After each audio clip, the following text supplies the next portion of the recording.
मेरे प्यारे भाई एवं बहनों, गायत्री ऑनलाइन क्लासेस में आपका स्वागत है। मैं रंजीत उम्मीद कर रहा हूं कि आप लोग स्वस्थ होंगे, मस्त होंगे और अपने पढ़ाई में सुचारू रूप से लगे होंगे। आज हम लोग पढ़ने वाले हैं न्यूटन के गति का दूसरा नियम, सेकेंड लॉ ऑफ मोशन। इस नियम के अनुसार मेरे प्यारे भाइयों क्या होता है, इस नियम के अनुसार किसी वस्तु के संवेग में परिवर्तन की दर उस पर लगने वाले असंतुलित बल के समानुपाती होता है। उस पर लगने वाले असंतुलित बल के क्या होता है, समानुपाती होता है। और ये जो परिवर्तन होता है बल के दिशा में होता है। कहाँ होता है मेरे प्यारे भैया, बल के दिशा में होता है। आइए एग्जाम्पल द्वारा समझाते हैं। जब हम लोग क्रिकेट खेलते हैं और कैच लेते हैं तो खिलाड़ी कैच लेते समय अपने हाथ को क्या करता है, पीछे करता है। हाथ को क्या करता है, पीछे करता है। इसके पीछे का कारण क्या है मेरे प्यारे भाइयों, जब पीछे करता है तो उसे क्या मिलता है, समय अधिक हो जाता है, समय अधिक लगता है। यहाँ लेगा तो उसको चोट अधिक लगेगा, लेकिन पीछे लेता है तो उसे चोट कम लगता है। इसके पीछे का कारण मेरे प्यारे भाइयों, यहाँ समय अधिक लगेगा और यहाँ समय कम लगेगा, लेकिन यहाँ जाने पर समय क्या लगेगा, अधिक लगेगा। तो समय अधिक लगेगा तो मेरे प्यारे भाइयों, समय अधिक लगेगा तो संवेग में परिवर्तन का दर जो होगा वो कम हो जाएगा। संवेग में परिवर्तन का दर जो होगा क्या होगा, कम होगा। कम होने से चोट हमें क्या लगेगी, कम लगेगी। समय अधिक होगा तो संवेग में परिवर्तन का दर क्या होगा, कम होगा और चोट हमें क्या लगेगी, कम लगेगी। चोट क्या लगेगी मेरे प्यारे भाइयों, कम लगेगी। आइए हम लोग न्यूटन के दूसरा गति को नियम को जानें। इस नियम के अनुसार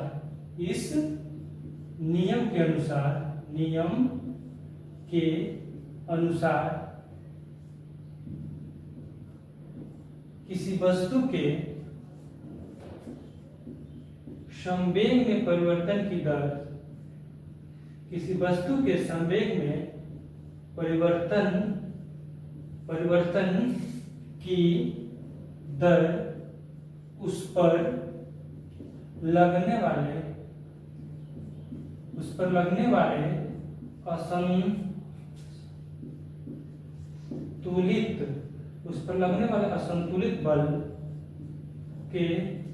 असंतुलित बल के समानुपाती होता है। समानुपाती का मतलब एक बढ़ेगा तो दूसरा भी क्या होगा, बढ़ेगा। उस पर लगने वाले असंतुलित बल के समानुपाती होता है और यह परिवर्तन बल की दिशा में होती है। कहाँ होती है मेरे प्यारे भाइयों, बल की दिशा में होती है। बल की दिशा में होती है। संवेग में परिवर्तन की दर उस पर लगने वाले असंतुलित बल के समानुपाती होता है और यह परिवर्तन बल की दिशा में होता है। क्या होता है मेरे प्यारे भाइयों, बल की दिशा में होता है। मेरे प्यारे भाइयों, जब समय बढ़ेगा तो संवेग में परिवर्तन का दर क्या होगा, घटेगा और हमें चोट क्या लगेगी, कम लगेगी। चोट क्या लगेगी मेरे प्यारे भाइयों, कम लगेगी। आइए न्यूटन के दूसरा गति,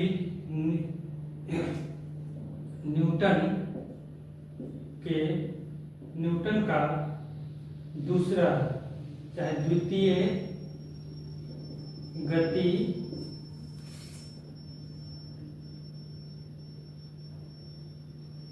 न्यूटन के द्वितीय गति के नियम से बल का सूत्र प्राप्त होता है। क्या प्राप्त होता है मेरे, बल का सूत्र प्राप्त होता है। ये बराबर में कहां से प्राप्त होता है मेरे प्यारे, तो यही से न्यूटन के दूसरे गति के नियम से ही हमें बल का सूत्र प्राप्त होता है। आइए हम लोग बल का सूत्र निकालते हैं। उम्मीद करें कि आप लोगों को न्यूटन के दूसरा गति में बहुत ही बेहतरीन ढंग से समझ में आ रहा होगा। लास्ट तक वीडियो में बने रहिए, एकदम बिल्कुल आपको आजीवन याद हो जाएगा। आइए अब हम न्यूटन के दूसरे गति नियम से बल का सूत्र निकालते हैं। माना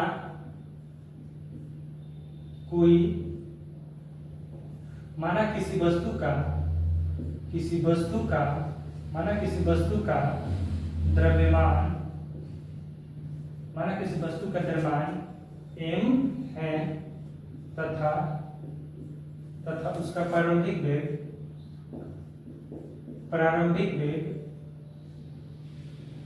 प्रारंभिक वेग u है तथा उसका प्रारंभिक वेग क्या है u है, और F असंतुलित बल लगने से F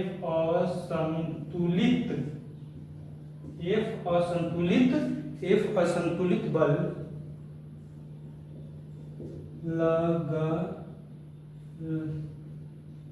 लगाने से t समय में और F असंतुलित लिख सकते हैं, और असंतुलित बल F लगाने से t समय में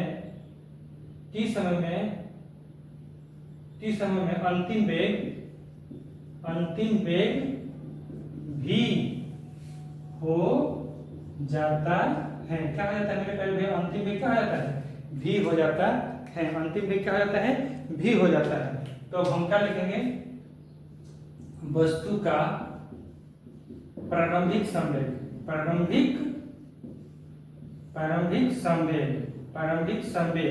मतलब P1 लिख सकते हैं यहाँ, क्योंकि संवेग को हम P से सूचित करते हैं। तो पहला संवेग है तो P1।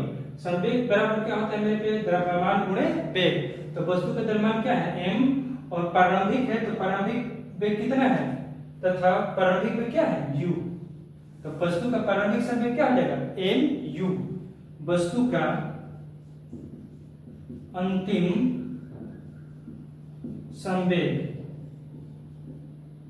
संवेग मान लेंगे हम क्या? P2। तो m वस्तु द्रव्यमान क्या है? m संवेग क्या होता है? द्रव्यमान गुणे वेग। तो m हो गया, और अंतिम वेग कितना है मेरे प्यारे? v। अब देखो संवेग में परिवर्तन, संवेग वस्तु का संवेग में परिवर्तन कितना होगा मेरे प्यारे भाई? संवेग में परिवर्तन का मतलब क्या हुआ? अभी मेरा वजन 50 kg है, 10 साल बाद मेरा वजन 60 किलो हो जाएगा। तो कितना परिवर्तन हुआ? 60 माइनस 50, 10 kg का क्या हो गया?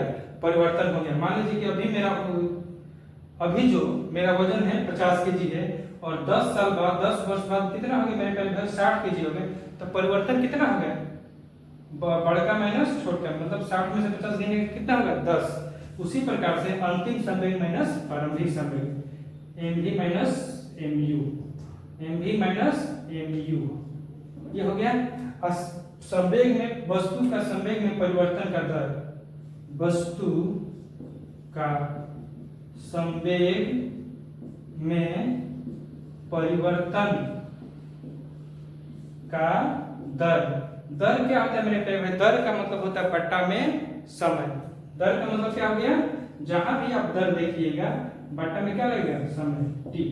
तो यही ना होता है मेरे प्यारे भाई। अब न्यूटन के दूसरा गति नियम के अनुसार क्या हो जाएगा? वस्तु का संवेग में परिवर्तन की दर, वस्तु का संवेग में परिवर्तन की दर। तो न्यूटन के दूसरा गति नियम से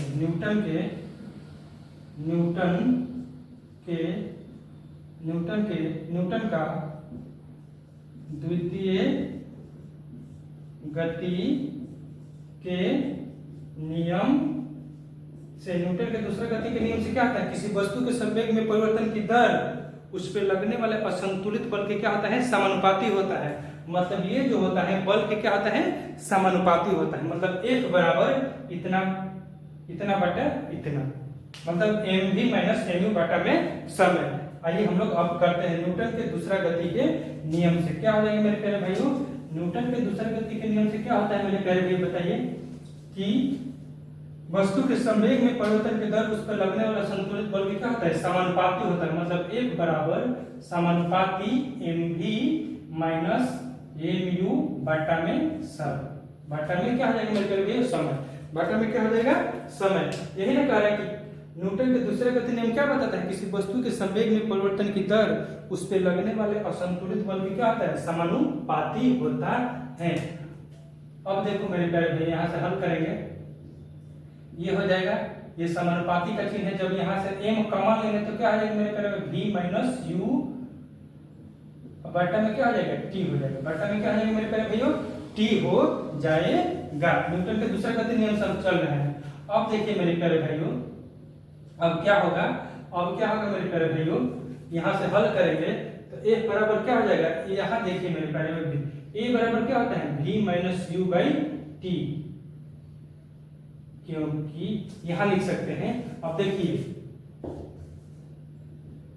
f समानुपाती m, इधर v minus you by T को क्या कहते हैं हम, a कहते हैं, m a मेरे प्यारे भाइयों, v माइनस यू बटा टी को हम क्या कहते हैं, a, क्योंकि लिख सकते हैं क्योंकि v minus you by T, तो v minus you by T को हम जगह क्या लिख दिए, a लिख दिए, क्या लिख दिए, a लिख दिए। अब मेरे प्यारे भाई जब समानुपाती का चिन्ह हटता है, समानुपात का चिन्ह हटता है तो कुछ ना कुछ स्थिरांक आता है, क्या ना आता है, स्थिरांक आता है। तो समानुपात हट गया तो यहाँ क्या स्थिरांक आता है, के एम ए, जहां इसको समीकरण 1 मान सकते हैं हम, जहां के एक स्थिरांक है, क्या है मेरे प्यारे भाइयों, के एक स्थिरांक है, के एक क्या है, स्थिरांक है। अब समीकरण 1 में, अब समीकरण 1 में F बराबर 1 न्यूटन, कितना, F बराबर 1 न्यूटन, तथा m बराबर, चाहे लिख सकते हैं m बराबर 1 kg, तथा a बराबर 1 मीटर पर सेकेंड स्क्वायर रखने पर, रखिए तो रखेंगे तो f बराबर कितना हो जाएगा मेरे प्यारे भाई, बताइए a बराबर कितना हो जाएगा, a बराबर कितना हो जाएगा मेरे प्यारे भाई, बताइए। a बराबर हमने क्या रखना है, 1 न्यूटन केजी, के लिखना है, और द्रव्यमान की जगह पे कितना है, 1 केजी गुणे ए की जगह पे कितना है, 1 मीटर पर सेकेंड स्क्वायर। न्यूटन को हम लोग क्या लिखते हैं मेरे प्यारे, बताइए, 1 केजी मीटर पर सेकेंड स्क्वायर गुणे के गुणे 1 केजी, यहाँ भी लिखेंगे तो क्या हो जाएगा, केजी मीटर पर सेकेंड स्क्वायर, ये से ये खत्म हो गया, मतलब इसलिए के बराबर कितना हो गया, के बराबर क्या होगा मेरे प्यारे भाई, 1 होगा, के बराबर क्या होगा, 1 होगा, के बराबर क्या हो जाएगा मेरे प्यारे भाई, 1 हो जाएगा। अब के का मान समीकरण किसमें, के का मान समीकरण 1 में रखने पर रख दीजिए, तो क्या हो जाएगा, F बराबर m a, के की जगह 1 रखेंगे तो 1 m, तो 1 में m से गुणा करेंगे तो कितना है, m a, यही क्या हो गया, हमें सिद्ध हो गया, यही हमारा क्या हो गया, 1 बराबर m, क्या हो गया मेरे प्यारे भाई, सिद्ध हो गया। उम्मीद कर रहे हैं कि आप लोगों को बेहतरीन ढंग से समझ में आया होगा। न्यूटन के दूसरे गति के नियम से ही बल का सूत्र प्राप्त होता है, जो है F बराबर m है। जो बल होता है द्रव्यमान और त्वरण के गुणनफल होता है। बल क्या होता है, लिख सकते हैं मेरे प्यारे भाइयों, बल बराबर द्रव्यमान गुणे त्वरण। द्रव्यमान में क्या होता है मेरे प्यारे भाइयों, त्वरण। द्रव्यमान बराबर बल बराबर द्रव्यमान गुणे त्वरण, द्रव्यमान गुणे त्वरण। याद रखना मेरे प्यारे भाइयों, F बराबर m है, F बराबर m है। लेकिन यहाँ से आपको यही तो सूत्र हो गया, लेकिन एक और आपको फॉर्मूला F बराबर m है, एक छोटा तो मतलब कि एक को ना तोड़ के आपको ऐसे एक नहीं लिख के v minus you by T, ऐसे आपको क्या कर सकता है, इस प्रकार से आपको क्वेश्चन पूछ सकता है। इस सूत्र पर आधारित आपको क्वेश्चन क्या कर सकता है, बहुत सारा रेलवे में एग्जाम्पल, रेलवे में जो क्वेश्चन हो इस फॉर्मूला पर ही पूछता है, मतलब यही है, लेकिन एक की जगह v minus you by T कर देता है, v माइनस यू बाई क्या कर देता है, टी कर देता है। उम्मीद कर रहे हैं कि आप लोगों को बेहतरीन ढंग से समझ में आया होगा। उम्मीद करें कि आप लोगों को बेहतरीन ढंग से समझ में आया होगा। आइए हम लोग पढ़ते हैं 1 न्यूटन का अर्थ। 1 न्यूटन का अर्थ, 1 न्यूटन का अर्थ क्या होता है मेरे भाइयों, 1 न्यूटन का अर्थ, 1 न्यूटन का अर्थ क्या होता है मेरे भाइयों, 1 न्यूटन का अर्थ किसी बल की वह मात्रा, बल की वह मात्रा, बल की वह मात्रा जो 1 kg द्रव्यमान की, 1 kg द्रव्यमान की वस्तु पर लगकर, 1 kg द्रव्यमान की वस्तु पर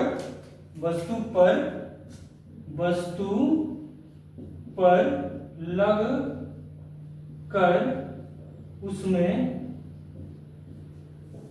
1 मीटर पर सेकेंड स्क्वायर का त्वरण उत्पन्न कर देता है, त्वरण उत्पन्न कर देता है, त्वरण उत्पन्न कर देता है।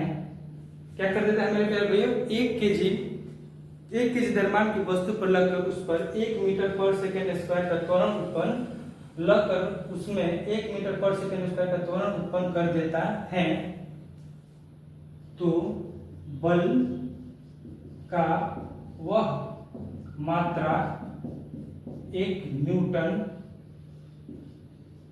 या इसको ऐसे भी लिख सकते हैं 1 न्यूटन बल की, तो बल का वह मात्रा 1 न्यूटन कहलाता है, तो बल का वह मात्रा 1 न्यूटन कहलाता है। बल की वह मात्रा जो 1 kg द्रव्यमान की वस्तु पर लगकर उसमें 1 मीटर पर सेकेंड स्क्वायर का त्वरण उत्पन्न कर देता है, तो बल का वह मात्रा 1 न्यूटन मीटर पर सेकेंड स्क्वायर, 1 न्यूटन कहलाता है। क्या कहलाता है मेरे प्यारे भैया? 1 न्यूटन कहलाता है। 1 न्यूटन का मतलब कितना हो जाता है मेरे प्यारे? 1 न्यूटन बराबर होता है 1 kg मीटर पर सेकेंड स्क्वायर, या इसको ऐसे भी लिख सकते हैं 1 kg मीटर पर सेकेंड स्क्वायर। उम्मीद करें कि आप लोगों को बहुत ही बेहतरीन ढंग से समझ में आया होगा। आइए अब न्यूटन के दूसरे गति पर जो एग्जाम्पल है, उन एग्जाम्पलों को हम लोग याद करेंगे, मतलब एग्जाम्पलों को हम लोग देखते हैं। आइए हम अब एग्जाम्पल देखते हैं न्यूटन के दूसरे गति के नियम का। क्रिकेट का बॉल का कैच लेते समय खिलाड़ी अपने हाथ को पीछे की ओर खींच लेता है। खिलाड़ी अपने हाथ को क्या कर लेता है? पीछे की ओर कर लेता है। इसमें क्या होता है मेरे प्यारे, समय जो होता है क्या होता है? बढ़ जाता है, जिसके कारण संवेग में परिवर्तन की दर जो होता है वो क्या हो जाता है? कम हो जाता है। संवेग में परिवर्तन की दर क्या हो जाता है? कम हो जाता है, जिसके कारण हमें क्या लगता है? चोट जो होता है कम लगता है। उसी कारण से कच्चे फर्श की अपेक्षा पक्के फर्श पर कूदने में अधिक चोट लगता है। जब हम कच्चे फर्श पे कूदेंगे तो हमारे पैर को स्थिर होने में पक्के फर्श की अपेक्षा अधिक समय लगेगा, और समय अधिक लगेगा मेरे पैर में, तो संवेग में परिवर्तन की दर क्या होगा? कम हो जाएगा। इसलिए हमें चोट क्या होगी? कम लगेगी। चोट क्या होगी मेरे पैर में? कम लगेगी। बॉक्सर का अपना सिर पीछे की ओर करना, जैसे हम कोई बॉक्सिंग करता है तो सिर क्या करता है? पीछे की ओर करता है। तो पीछे की ओर करेगा तो समय क्या हो जाएगा? बढ़ जाएगा। समय क्या होगा मेरे प्यारे भाई? बढ़ेगा, जिसके कारण संवेग में परिवर्तन का जो दर होगा वो कम हो जाएगा, और कम होने के कारण हमें चोट क्या लगेगी? कम लगेगी। उसी प्रकार से ऊंची कूद या लंबी कूद में जमीन को खोद कर हल्का कर दिया जाता है, ताकि चोट क्या होगा? कम लगे। चोट क्या हो? कम लगे। इसके कारण क्या होता है मेरे प्यारे, जब हम ऊंची कूद जमीन को खोद कर हल्का कर देते हैं तो हल्का करते मिट्टी क्या होता है? भुरभुरा हो जाता है और हल्का हो जाता है। और जब हम कूदते हैं तो हमारा पैर जो है स्थिर होने में क्या लगता है? कुछ समय लगता है। तो उस समय लगता है, जिसके कारण हमें चोट क्या होती है? कम लगती है। चोट कम लगने का कारण क्या है मेरे प्यारे भाइयों? तो समय बढ़ जाएगा, तो संवेग में परिवर्तन का दर क्या हो जाएगा? कम हो जाएगा, और हमें क्या लगेगी? चोट कम लगेगी। उम्मीद करें कि आप लोगों को न्यूटन के दूसरा गति नियम बहुत ही बेहतरीन ढंग से समझ में आया होगा। मिलते हैं नेक्स्ट वीडियो में, तब तक के लिए जय हिंद, जय भारत।